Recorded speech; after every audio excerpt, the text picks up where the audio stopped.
Stress. Don't we all know stress? Sometimes we know a little too well. Sometimes stress is your constant companion that you wish would go away. I want to just share an overview of some of my thoughts on stress to see if it can help you see stress in your life differently. The definition of stress that I first heard that I love is stress is wanting things to be different than they are right now. So essentially, stress is resisting the present moment. So I could look outside. It's actually a really nice day, but it's 55. I can go, why is it not 80 and sunny outside? Oh, I wish it was 80 and sunny. I'm resisting the present moment. Now I could say I'd like it to be 80 and sunny, but if I get mad about it, I'm just creating more stress within me.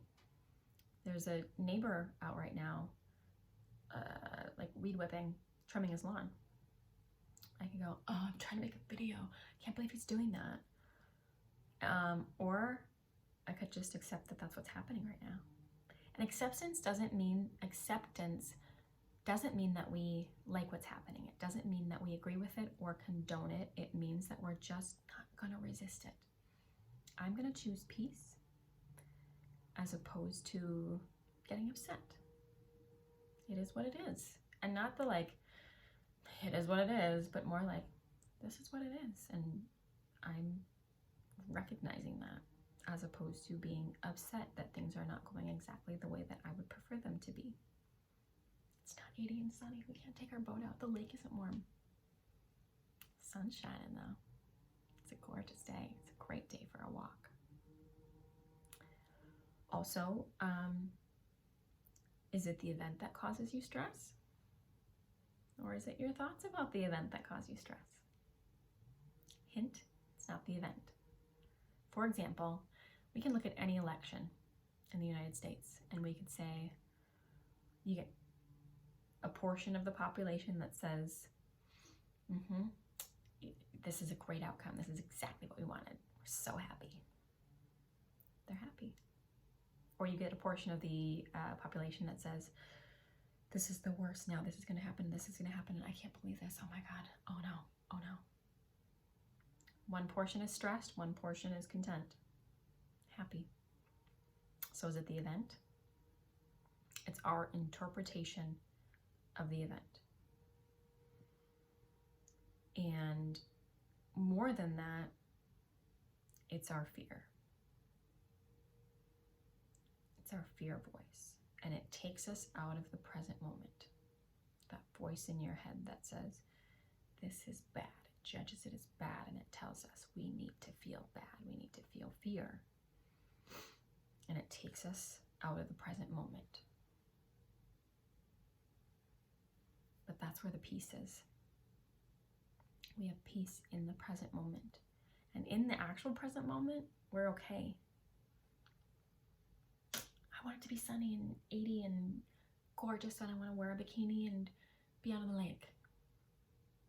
Okay. How are you right now though? Are you okay? Yeah, I'm recording a video at my house. Okay. So you're okay? Yeah. But present moment, right now, all is well. And unless you are in some horrible circumstance in the moment, which I'm guessing you're not because you're watching this video, you're okay. But I have this deadline. Okay, but right now, how are you? Oh, I'm stressed. Okay. Are you okay right now though? No, I'm not okay because I'm stressed. No, you are okay. You're thinking about the future, and you're not thinking about the future where you get your project done on time at work. You're thinking about the future where your fears come true. Fears. Future. And I'm telling you, 99.9% of the time, the thing we're afraid of doesn't happen, or if it does not happen the exact way that we were thinking was going to happen. Yet we spend all this time in the present thinking about the future and how it's going to be bad. And meanwhile, in the present, when we're thinking about the future, we're not experiencing the present, we're experiencing the future because our body doesn't know the difference. So another concept that's important with stress is something I call the energy meter. And it's kind of like a pressure cooker in a sense, but when we're balanced, our energy meter's here. And then the more stressed, the more overwhelmed, the pressure builds. We don't feel good. That's where panic attack comes in. And the higher our energy meter gets, the closer we're getting to blowing. And what happens is that the body gets out of balance and the mind goes, oh, there's extra energy built up, I'll take it. And it goes crazy, and it's like this monster that keeps growing and growing and growing with the energy, and it becomes like a toddler having a tantrum without a nap. I got a 4-year-old, that's the best analogy I got. So part of our job, I wrote down, becomes like the Hulk. The Hulk is, it's another good analogy. I mean, toddler without a nap, Hulk.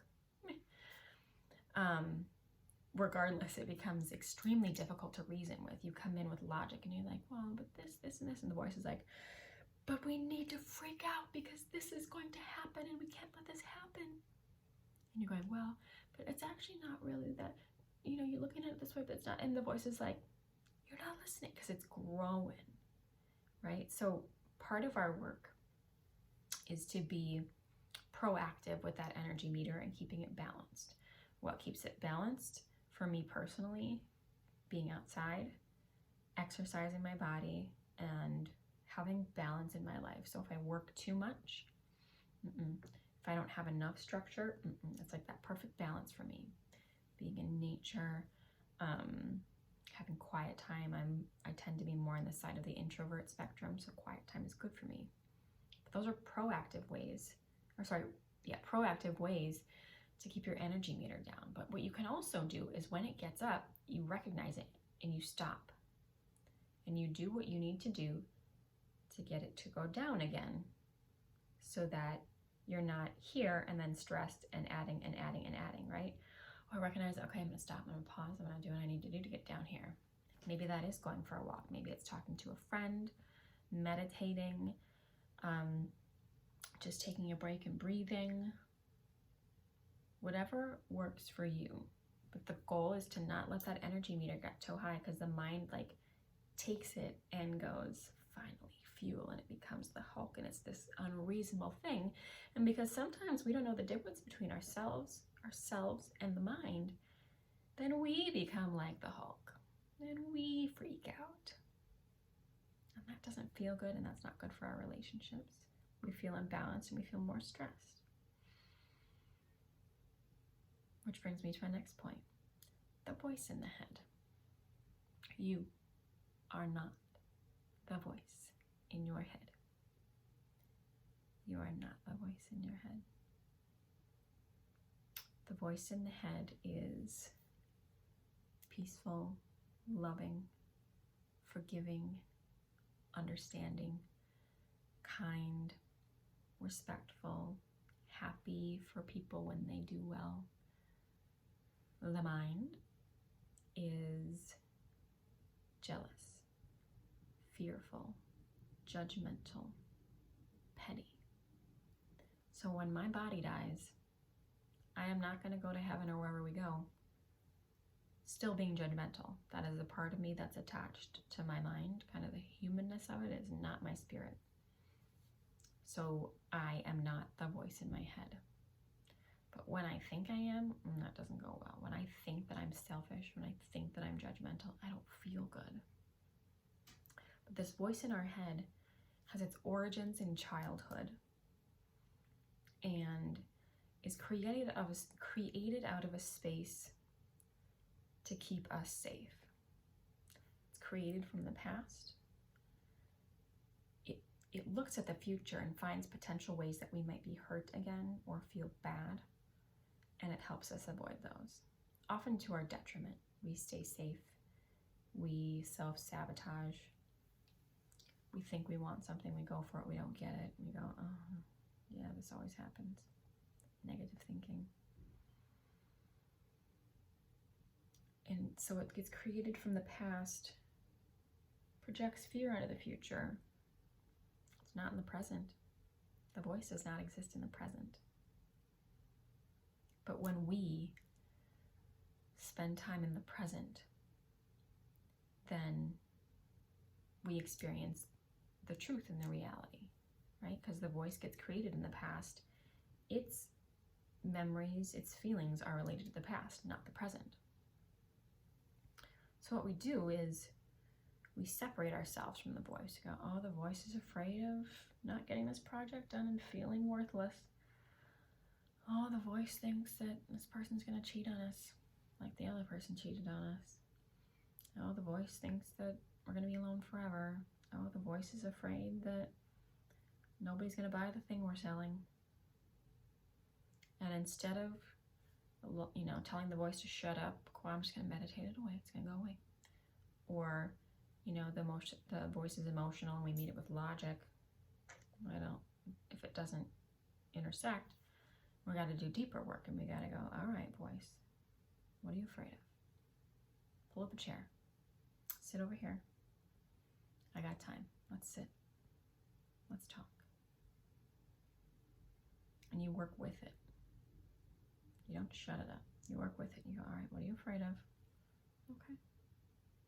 Let's work together. So, all in all, stress is created out of a judgment of the mind. The mind, the fearful mind. The happy mind we're good with, right?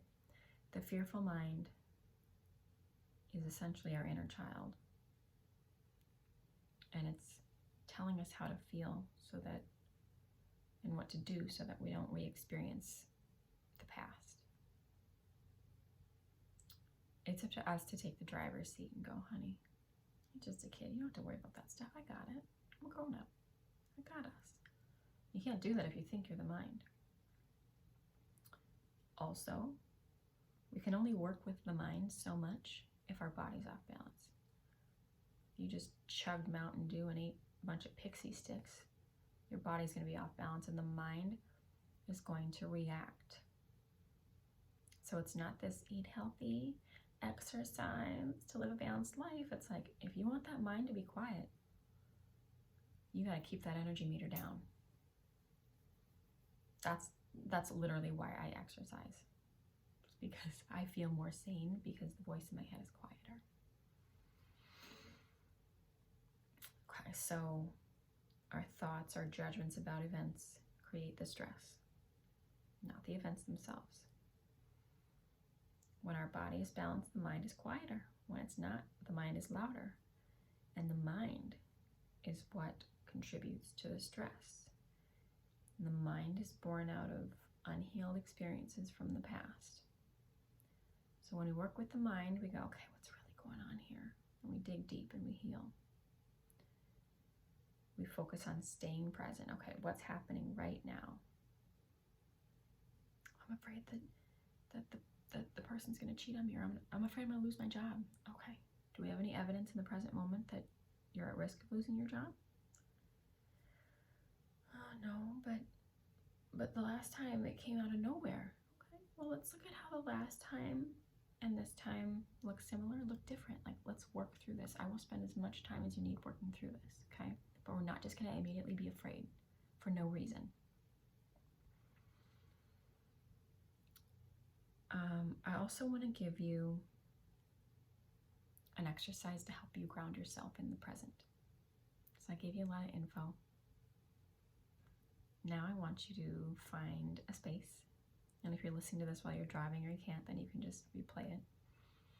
I want you to find a space where you can sit down, close your eyes. Connect with your breath. Focus on your inhale and your exhale. Now all you got to do is connect with your 5 senses. What do you smell? It's okay if it's nothing. Focusing on it is the point. What do you taste?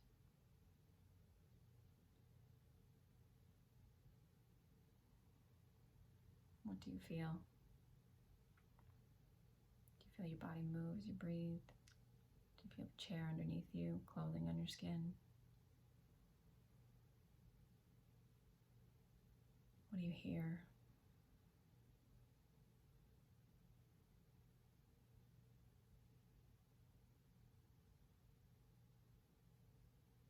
Open your eyes.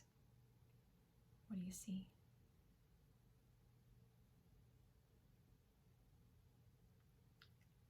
Quick exercise, and you can take as long as you need with this on your own. All you're doing is checking in with the 5 senses.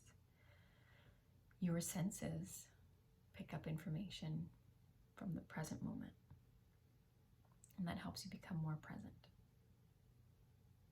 When we're present, the voice is quieter, the stress is decreased.